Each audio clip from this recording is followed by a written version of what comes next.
Well, Professor Peter Baur joins us live via video link to look at the mid-term budget policy statement set to be tabled by Finance Minister Enoch Godongwana on the 1st of November. Prof. Peter, good afternoon, and thank you for your time with us here on the SABC. Good afternoon, and thank you very much for inviting me. South Africans are still reading on the back of the Rugby World Cup, and perhaps we're trying to look at whether we can carry on that joy given what's at stake and the reality of our economy. Perhaps for those who've just tuned in, you could speak to the purpose and the significance of the statement and really what the current outlook for South Africa looks like as we speak. Okay, so literally we're in a little bit of a debt crisis in the sense that we need to borrow in order to fund our projects. Key issues here is that we have to focus very much on infrastructural development, especially around transport. We're looking at, let's say, Transrail, we're looking at electricity, looking at conversion into renewable energy sources, all the key things that we need to keep our economy competitive going forward.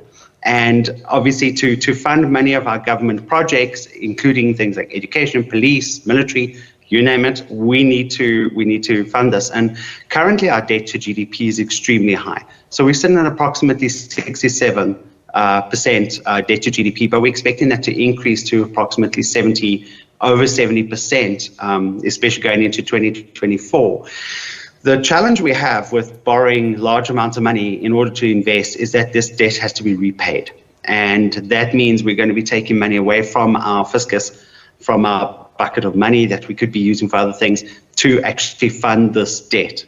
Yet, given the last number of years, especially the impact of COVID, that had a remarkable negative impact on the economy, and obviously given our low economic growth environment, and then if we want to topple on top of that a number of other challenges like the increasing conflict in the Middle East, and increasing potential energy prices, especially oil prices, these are all going to add additional inflationary pressures to us.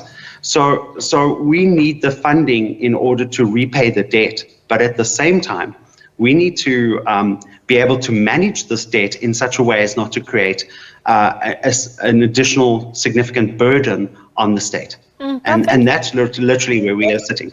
Thank you for setting that context for us, because in outlining some of the key areas the minister ought to consider perhaps to improve South Africa's economic status, I wonder if you could speak to what investors at this point are most worried about going into this MTBPS.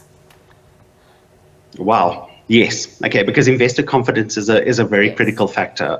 This coupled together with your business managers, your BMI index, which is still reasonably low. I mean, relatively low compared to shall we say, where it should be. We need to keep this economy on an expanding trajectory, and to attract investors and bring investors back, they need some sort of confidence that if they invest money into South Africa, they're going to be able to get the returns back out. If they want to bring money in, there must be some sort of return that they're going to get. So investor confidence would be very much harmed by this kind of concept, especially the debt factor, because that could obviously mean that there's a weakening exchange rate that could be associated with this. So if the rand was to depreciate further, this means that much of the investment they bring into the country will obviously converting back into international currency is going to have an impact. It's going to be weaker, and so they are.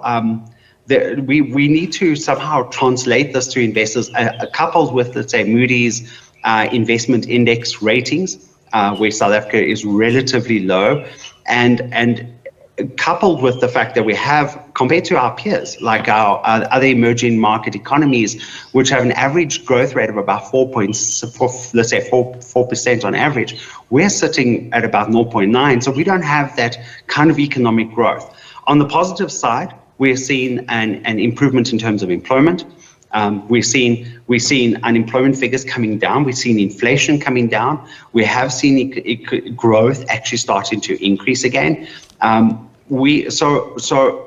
also in terms of as an alternative risk economy, shall we say, compared to some of the other countries at the moment, if there's with this going global challenges faced with Israel in the moment, we're looking at an increase in gold price.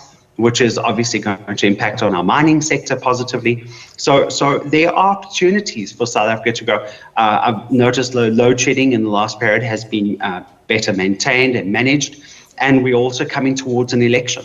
And so all of these things coupled together is showing positive signs. So we can't just, I think right now, given the challenge that we're facing, there seems to be light in the horizon, in that there is potential for growth. The global growth economy in the moment is sitting at about 2.4% as the global economy grows.